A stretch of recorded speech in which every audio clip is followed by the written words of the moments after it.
I'm trying to find the responses to the tweet about this live stream that apparently are offensive and can't be shown because I'm really fascinated now. I mean, it's ironic when people say that Twitter, X, whatever, has become this cesspool of profanity and abuse, and they're literally hiding the abuse from me. I'm trying to see how upset people are because I said Elon Musk was right, or is right. I think he is. I'll talk about it in a moment. Why can't I see that? Anyone can see the responses. Anyone can see the responses to, I'll drop in the chat here, to this tweet. Let me know. Why is this so hard? Who would have thought it was this difficult to be abused on Twitter? What if I go incognito? Does it work then? To repost. No. Someone will see if they can figure it out. Good morning. Stefan's here. We'll talk a bunch about all the stuff. I think I can say we broke. I know I broke some stuff this week on Have I Been Paying. Maybe we broke. Wayne, Rob, James, g'day, Jono. I'm gonna jump into this very promptly today. I am going away on a shortish trip, not leaving the state, but going to one of our favourite places. Yeah, in the world, the Savo. We're going up to Hamilton Island, which is awesome. It's just, look, I'll just post photos. It'll just be like epic photos of like beaches and sunsets and all the stuff our great state of Queensland has to offer. So I need to get to a flight. I'm not going to spend an hour doing it this week, but I do want to talk about a few different things. Obviously, starting with the sponsor, who by this time needs no introduction. 1Password. Extended access management, secure every sign-in for every app on every device. I feel like a lot of this is kind of a little bit repetitive, and I don't need to talk about that. I did see a comment from someone when I shared the sponsor message. This is an unsanctioned 1Password plug, by the way. Saw a comment from someone saying, we don't need it now that we've got Password Manager built into iOS.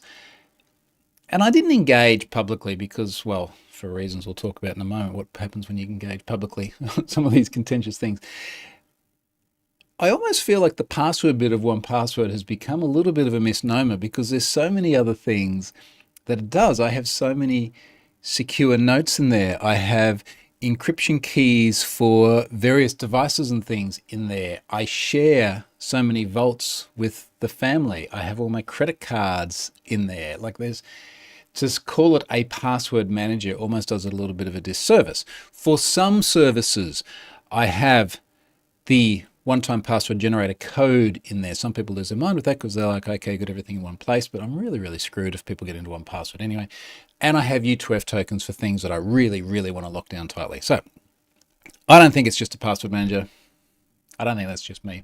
Of course, they're pushing XAM, Extended Access Management here, which came from the Collide acquisition, which definitely isn't a password manager. It's a whole bunch of other things. So I think it's great, and I'm sure the 1Password people think it's great, that there is now a native password manager in iOS, and it does a very specific thing, and 1Password does more. Let's leave it there. Jake says, passkey storage is nice with 1Password too. It rocks. It absolutely rocks. I feel like without giving away all the secrets of how I store and manage my things, there is a story in when do you use a soft token? When do you use a soft token in a dedicated app like Authy? When do you use it in 1Password? When do you use a passkey? When do you use a physical security key? We've got more ways than ever of screwing this up now, which is kind of fascinating. Okay. Elon, let's talk about Elon. It has been quieter on Twitter since he came along, mostly because people are upset that he came along. Now, of course, things have gotten particularly interesting because of the election stuff. I, as you can hear, am not American. I didn't get to vote. I don't particularly care a lot in terms of who you vote in, or I don't particularly care a lot about who we vote in or out. I actually had to stop and think, who is our opposition leader at the moment? Because I wasn't even sure. This is how much attention I think most Aussies pay to politics. We just don't care. We just want to go to the beach and have a beer and honestly just not take it that seriously. Things do seem to be taken very seriously in America. I was just having a discussion with someone after I had retweeted the thing that I think Elon is right about. And they were very upset about the democratic process. I was sort of sitting here from afar, and I know some of you on here are from other parts of the world than the US as well. And we're all sort of sitting here going, you guys want freedom and democracy, and you got it. And now some of you are really, really unhappy. Maybe less democracy. I don't know. But it doesn't change the fact that whether you like or dislike Elon, and I think there are bits of him I really don't like. I've got a long history of not liking a lot of the hyperbole stuff that he's said. But he has done some good things, and I think this tweet is one of those good things. Let's just jump into this. Now, I quote, there's a whole chain of quote tweeting here, and it all has to do with cookie warnings. Now, I have written before about my disdain for cookie warnings, and in fact, my original tweet here, my original blog post was from March 2019. I spent a lot of 2019 in Europe, where you do get slammed with cookie warnings. And the blog post title was, "These cookie warning shenanigans have got to stop." Because they're ridiculous. They're stupid. No one reads them. You're only clicking whichever button you think makes it go away as fast as possible. It's just dumb. And I cannot emphasize just how obvious it is every time I get back to Europe. Should be again next month. I'll get back there and I will be bombarded with these warnings, far more so than in Australia or the US. Now, Elon has said, the approved cookie banner is super annoying. It should be removed. This is not, we don't need to start talking about Donald Trump to agree with, this is just the most simple, obvious thing. Now, he had quote tweeted, because as we get down into the series of tweets here, it's actually kind of interesting. So he had quote tweeted this other guy. Now, also, I have no idea of the political leanings of these people, and I could not care less. I am interested in what they said about the cookies. This person says, who's in favour of rolling back cookie banners? No one is winning here. That's lots of hours. Now, who is he actually? Co-founder Airbnb. Oh, cool. All right. Who knows what his political leanings are? He has quote tweeted someone else. Daniel Jeffries, what does he do? Author, futurist, thinker, and systems architect, recursively self-improving, also not clear political allegiance just because it doesn't matter. He says, how not to accelerate. Don't replicate this kind of stupidity in America with an onslaught of absurd AI legislation based on non-existent problems. It's getting a little bit political. Anyway, the headline here is Europeans spend 575 million hours per year clicking cookie banners. Cookie banners interrupt workflow, creating banner fatigue. That's a good word. Good term. And hurting productivity. For businesses, these interruptions lead to hidden costs, wasted time, and lower user satisfaction. And I think all of those things are very reasonable descriptions of the cookie banner. Now, because it's the internet and people can't just take stuff at face value without making inane arguments about it, a lot of people are like, well, Elon has said that because he wants more advertising and tracking, and we'll talk about that when we get to demand science later on. And they've gone down the rabbit hole of all sort of parallel, I was going to say, take it at face value. They're annoying. It would be great if they go. No one reads them. They don't work properly. All those parallel arguments about, well, it's people who want to get rid of them just want to track you. Look, that's not the issue. And if it was, no one reads them anyway, and they don't work. Go through the rabbit hole of just how many things you're asked to opt in and opt out of, and sometimes you get that massive long list. I'm probably the only one that sees it because I just click it out of curiosity. Massive long list of different services, and then you choose which ones you want to accept cookies for. It makes no sense whatsoever. We can track without cookies anyway. It's just dumb. It's dumb. Elon is right. Deal with it. Comments here. James, Aussies are required to vote, aren't they? Yeah, so we have mandatory voting. If you don't vote, you get a fine. I'll be honest, certainly the last state election we had, which was only a few weeks ago, I went in there. You do not have to show ID in Australia. So I know there's a lot of arguments in the US about showing ID. You don't have to show ID. You can make life easier where they mail you a card and it's got a little QR code on it, and you go in there and they scan that. I did that the other day. It was easy. But otherwise, you go in and you just say, this is my name and my address, and they go down the list and they go, and they tick it off. There's a whole other set of arguments we do not have time for today about whether or not voter ID is a good thing or a bad thing. And I know in America it gets all tied up with illegal immigrants and stuff as well. But yeah, it's mandatory to vote. It's also easy to vote. Let me rephrase that. It is mandatory to go to the voting booth and mark your name off. What you do after that is up to you. So the other day I just got the form, so I don't know who any of these are. And I just chucked it in the thing, and that was it. And I honestly don't even know which party won. I was too busy doing useful things in my life. But yeah, mandatory. Dennis says, the problem in the US is how polarized it is. You're either for or against, no nuance. Totally agree with you. Oddly enough, I felt that less when I was there, only last month, talking to people than what I do online. But you've literally got united in the name of the country. Like, grow up. It's just politics. Far out. Jake, I always believe the cookie storage should be determined at the browser level. In my opinion, most people don't care about it, and it doesn't significantly impact them. Daniel says, you can praise Elon for SpaceX and criticize him for plenty of other shit. Yeah, praise me and criticize me for plenty of other shit as well. I'm just not a billionaire. So I don't know if that makes any difference. Marek, didn't someone come up with a browser extension that clicks cookies away in the background? Saying that's a solution, but a clear indication of a problem. Yeah, that there's definitely at least one of those. I'm sure they're many. James will think someone made a plugin. Yep, that's there. Andrew, could we have a cookie that says I don't want the cookie? I don't know. And g'day, Joel. All right. So, for Joel just joining, I don't have a lot of time. I'm going to push through this and then go on holidays so that I can process data breaches from a different place, which tends to be what it ends up being. What I put on the list here today? What is next? Hot topic. Yes. So, another data breach. It is not just an online store. I believe it is also an in-person store called Hot Topic. That has leaked 57? Let's look at the, I've been pwned chronology here. 57 million. It was 57 million. 57 million email addresses. The data also included physical address, name, phone, date of birth, gender, because you need both of those things to buy t-shirts or whatever, purchases, and partial credit card data. Now, from memory, don't quote me on this because I'm just going off the top of my head and it's been a very, very long week.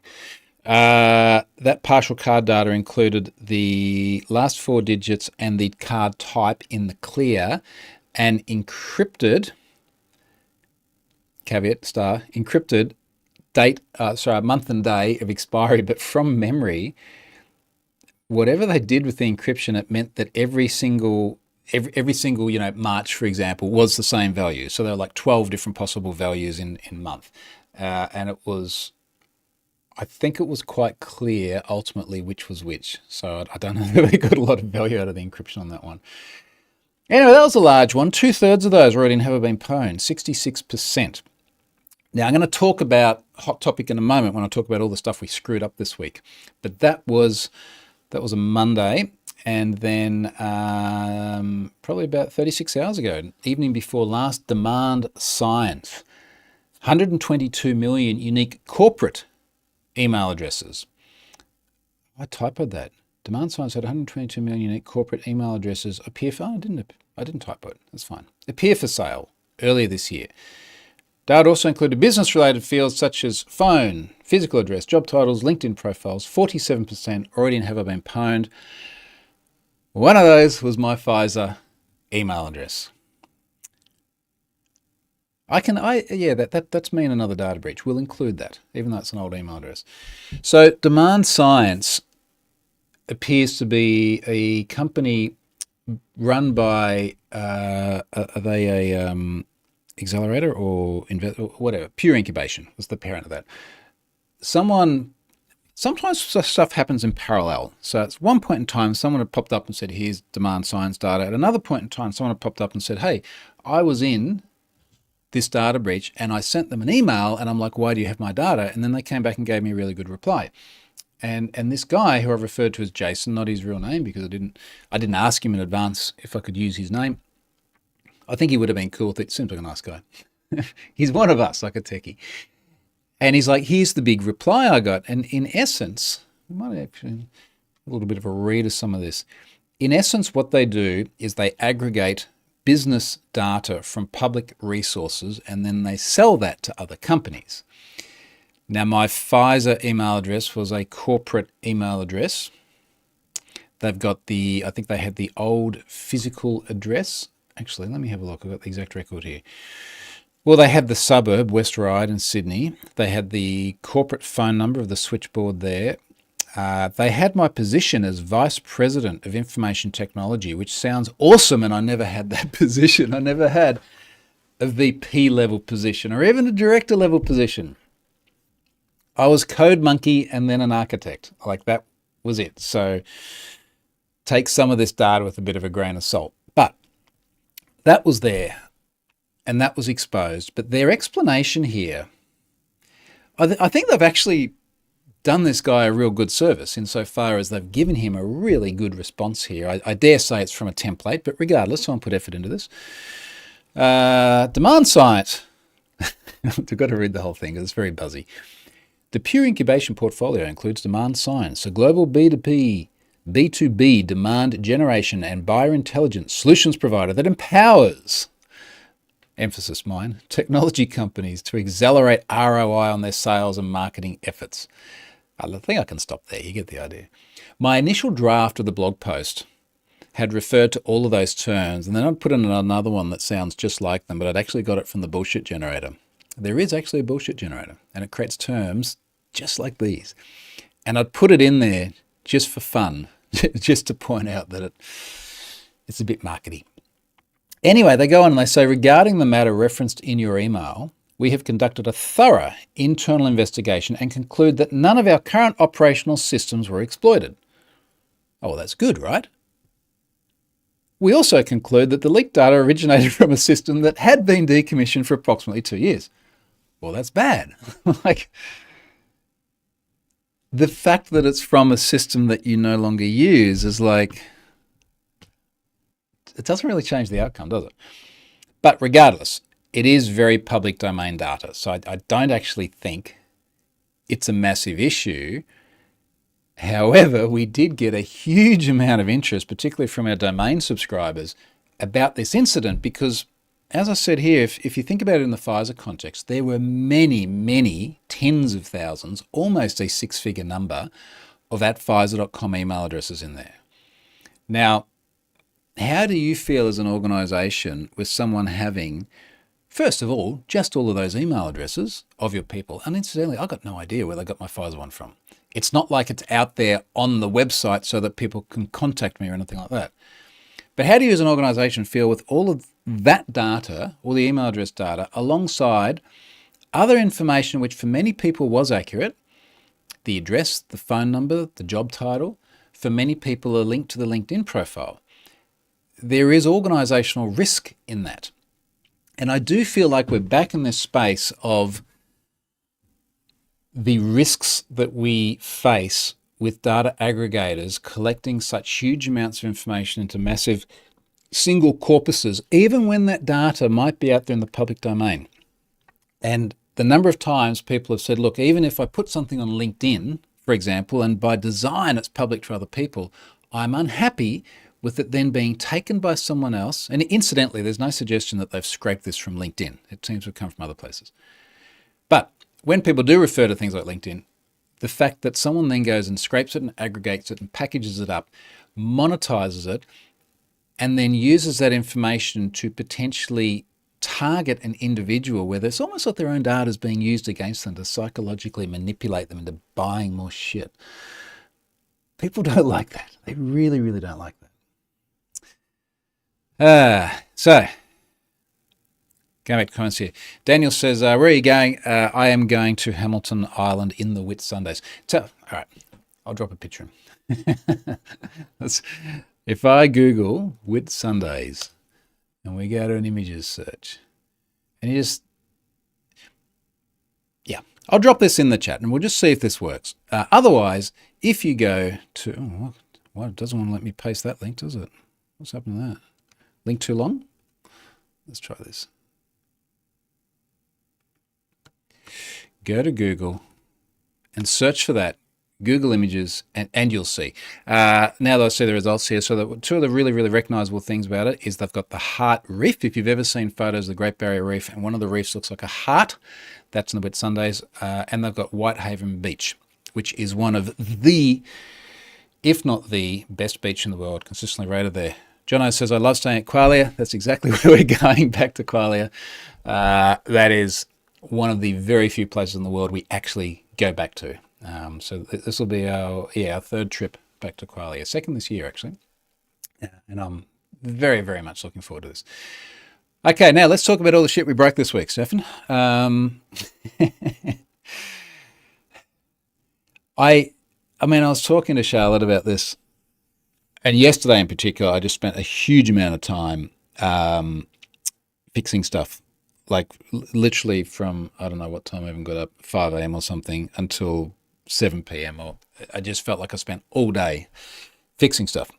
And it's a combination of things. Like we're pushing some boundaries in terms of the way we're caching data at Cloudflare. And I do have a draft blog post for this. I must finish now because I think we've pretty much got that model straight. We're also getting larger and larger. We also had 2 very large data breaches this week. And I think I ran out of other excuses. Let me just talk about what happened. Stefan says shit breaks under scale. Who would have thought? Well, so it was under scale, so it wasn't. So one of the things that Stefan has built, and he's definitely going to write this up, is an autoscaler for SQL. Now this is SQL Azure serverless. It is their hyperscale model. There is a slider from, let's call it really little to really big. When you're at the really big mark, I think the total possible cost, let's put in US dollars for the sake of everyone here, is about 18,000 US dollars a month. If you slide it all the way up and you run it 24/7, that is a substantial amount of money. If you slide it all the way back to the bottom, I think we're more down at very low single-digit thousands, which is reasonable for running something of this scale.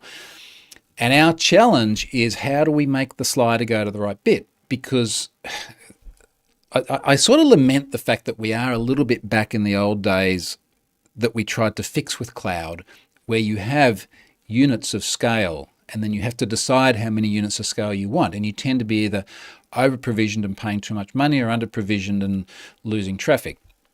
So we're trying to get this right.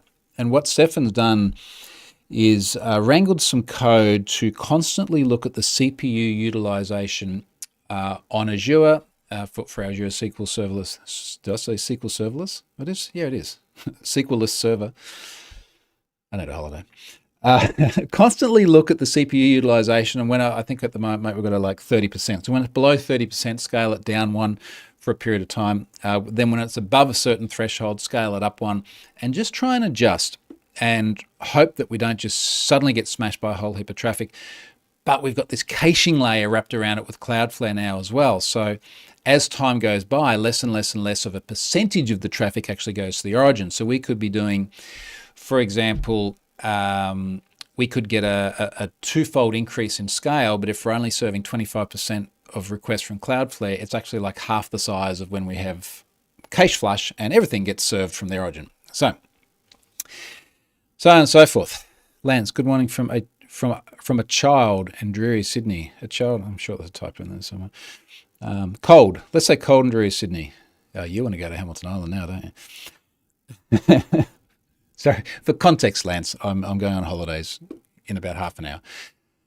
Right, so anyway, we've got this autoscaler. Now, one of the challenges with the autoscaler is when you change scale, it is possible that connections are dropped. So SQL connections need to be resilient to retrying.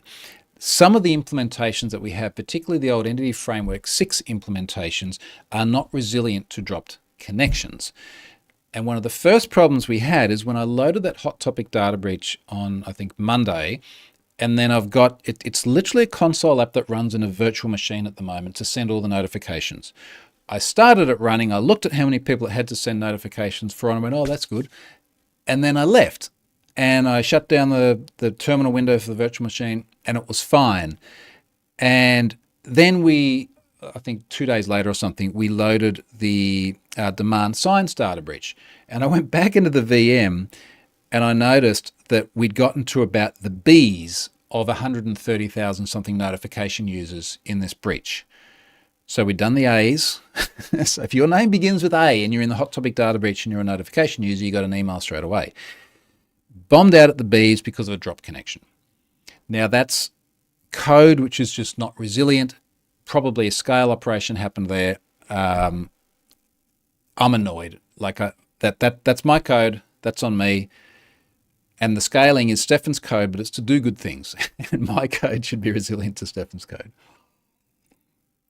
Now, the problem that created is that we have a sort of a pipeline where a breach gets loaded into some staging tables. We do all of the notifications and things like that, and then it just stays sitting there and everything's done. And then the next breach comes along and it flushes out all those staging tables and it loads the new one into there.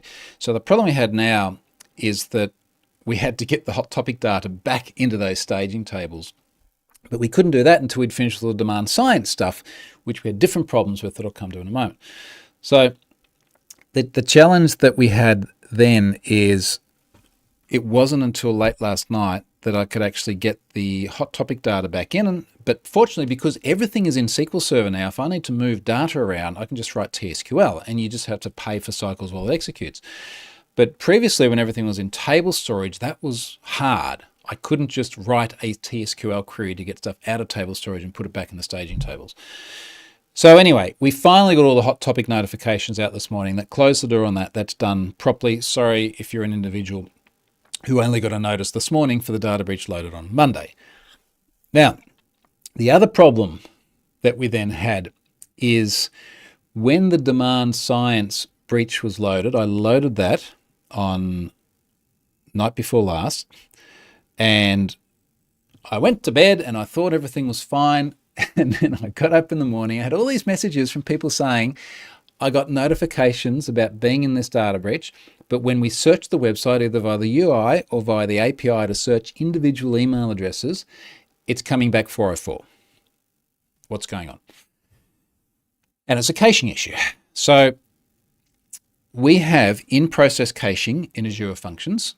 So the Azure Functions are the backend that actually looks up the SQL Server database and returns API-based JSON to whatever the consumer is. That sits under our Azure API management if you're using, say, the API to query it. That sits behind Cloudflare, where Cloudflare caches a lot. But we end up with these two caches.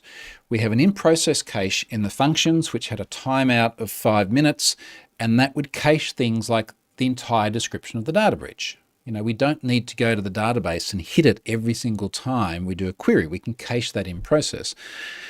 And then you've got the Cloudflare cache, which is persistent cache. We have to explicitly flush it out. This is the value proposition of what we're moving to. Let's put everything in Cloudflare cache so we don't have to hit the origin. And I think what's happened here is that the tool which does the cache flush had flushed out Cloudflare, and Cloudflare had started consuming and caching more data before it had been flushed at the origin, and the origin actually realized that there was a new data breach. In the past, I've literally flushed, given it like 5 minutes plus to allow the origin to flush, done a search, and then flushed again just to make sure that it goes all the way through. And I didn't do this time solely because I flushed the cache and then I searched for my Pfizer email address 5 minutes later and I got a hit and I was like, oh, sweet, everything's fine. And I think what must have happened is it just got like one edge node that I hit didn't have that particular hash range of email addresses in there. So it went to the origin, I pulled it back and it was fine. Something like that. Anyway, I got up this morning being 24 hours after I got up yesterday, having all these people go, hey, where's my data? And me just going to Cloudflare, flush, bam, there we go, we're good. Got up this morning to a barrage of GitHub notifications from Stefan's code. When I believe, Stefan, you fixed this, I'm going to read it in the airport.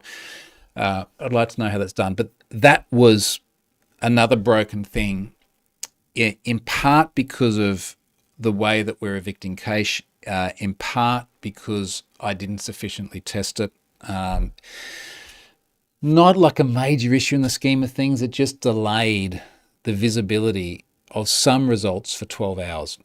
Things like domain searches were fine because all of that actually gets cached in blobs. All those blobs get automatically flushed out every single time we do a flush. That happens immediately. There wasn't a secondary place that got cached. So that broke. And then the other thing that broke, I feel like this was the night before last as well. That little console app that runs in the virtual machine that does all of the notifications. It sends emails to people monitoring domains that are in data breaches. It sends emails to individuals that are in data breaches. That was broke with Hot Topic.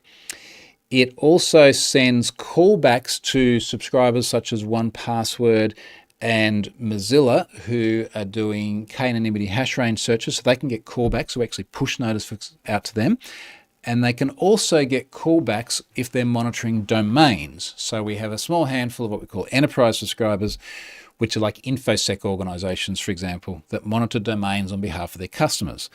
And they have a whole bunch of different domains, which we then, when we find them in a data breach, we need to say, hey, we just found like acmecore.com in this breach. Here are all the aliases. Send it via a webhook callback. It sends them an API request to their endpoint. That crapped itself. It crapped itself for two reasons. One was because this was a very large incident, the Demand Science one, that had a very large number of email addresses on corporate domains, just due to the nature of it having corporate data.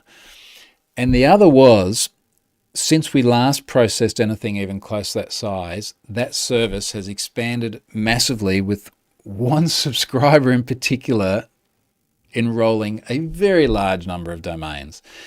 And it just literally crapped itself. Now, that's the technical explanation, crapped itself. What actually happened was the process ran out of memory.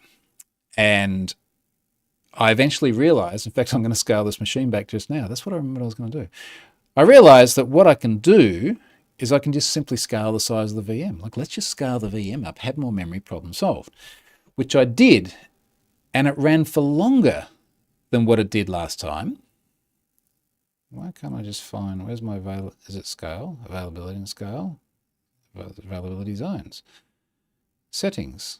Disks. Configure. We'll find that later. I just got to remember to do that before I head off on holidays. Right, so I scaled it up so it had more memory. But the problem then is that it's still bombed out just further down the road. So what I spent most of yesterday doing is just rewriting all of those queries. And a lot of the problem that we were having, I bet you Stefan's going to mention now. I know what he's thinking. Entity Framework. So we've still got a lot of Entity Framework 6, which was it was a great way of making it really easy to build applications very fast. But geez, it's crap. Is this fair, Stefan? Like it is just all kinds of rubbish. The inefficiency of the queries and the resource utilization that is required to run this. So we've gone a bit retro. We've literally just gone back to stored procedures for a lot of this. And I went through and handcrafted a beautiful stored procedure, which was so much more efficient than what was there before. So we managed to get things that were just timing out and failing completely down to much, much, much smaller units of time. And eventually we got all of those out yesterday afternoon, so I guess 24 hours after the Demand Science data breach was loaded. But like, in trying to explain this to Charlotte, she's like, no offense, Stefan, but she's like, is it Stefan? It's like, no, it's not Stefan. Stefan is doing, it's a little bit like if you keep making the car faster, eventually you find something else that doesn't work as well. It's like, gee, that car's fast. Needs better brakes. Brakes aren't working very well. It needs more grip. Tires need to be better. And it's really just exposing other parts of the system that we've got to make better. So the caching model is awesome, and I'm really looking forward to writing that up. The scaling that Stefan's done with SQL is really, really cool, and that's just, it's wonderful for performance, it's wonderful for cost. That's really cool, but we've then got to be resilient to scale, which means connections might get dropped at some time. How do we resume connections? So all of those things are good though, right? Like having code that is resilient to a connection drop, and it sounds kind of obvious. Replacing Entity Framework with efficient stored procedures. I'm just looking at the comments Stefan's making here about EF. the more efficient we make that SQL code, the less CPU utilization we use, the smaller scale we run at, the more money we save, and the faster it is for everybody else. It's kind of win-win. Stefan says, just get a VM with 1 terabyte of memory. We just load the entire DV into memory. Oh. Yeah, but then you got to keep flushing that out as well. We've got the same problem. EF is great if you don't care about performance or scale. I think the scale is the key, isn't it? Like it's fine for little stuff, but it's so fast to just consume stored procedures anyway. Andrew says, I think Entity Framework is great for POC MVP. Yeah. Well, look, I mean, we're at 11 years of it being the backbone of a lot of Have I Been Pwned as well, and it's taken it to where it is. So let's throw it a bit of a bone. Jono says EF Core has been improved quite a lot, but I haven't yet had a chance to see by how much, hence my question to Stefan. Andrew, everyone goes back to stored procs eventually, I think, especially with big data. It does just give us so much control. Even to the point where we've found recently we've had to be explicit about which indexes to use, which you can do within TSQL. I don't think we could have done that within EF6. I'm not sure if EF Core we can.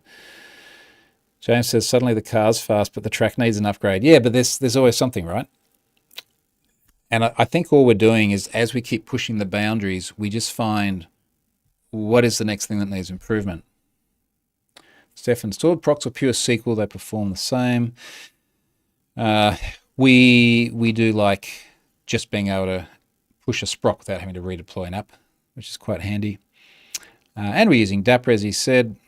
Stefan also says, EF Core is better, yes, but we're not at the core bit yet for everything. All right, folks, I'm going to wrap it up there. I've got to go and finish my packing and then head off to Hamilton Island. So I'm going to post some photos from there later on. I haven't yet read all the responses to my tweet yesterday about Elon. I know some people are very upset. I find that quite amusing to see some of the reactions, so I might read them from the airport later on and engage back there. But thanks, folks. I'll be back home in time to do this from the usual place next week. Actually, next week, Stefan and I are going to do this together. Right, quick reminder. So Stefan and I are doing this together. It will be a week minus, I think, a couple of hours earlier than we've done it today. But we're going to do this together. We'll have us both on the camera, and we'll talk much more about all this stuff. And then that will be, I think, the last one I do from Australia in 2024 before I head off to the other side of the world. We'll talk about that more later on. Have an awesome weekend, and I'll catch you from Hamilton Island.